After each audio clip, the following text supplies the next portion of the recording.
water pumpkin. So yan ang female pumpkin. Female din ito. So yan ang female. At underneath niya guys, meron siyang baby. Yun, meron siyang baby. At dito din siya guys, meron siyang baby.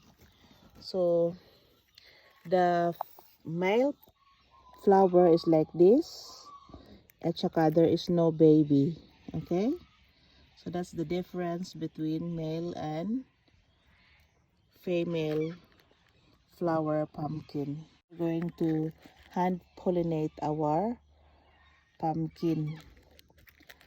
Yung flower niya guys, at ipahid lang natin. So we are going to rub around the female. Yun, para nilagyan ko siya ng pangtali para walang makakapasok na mga insect.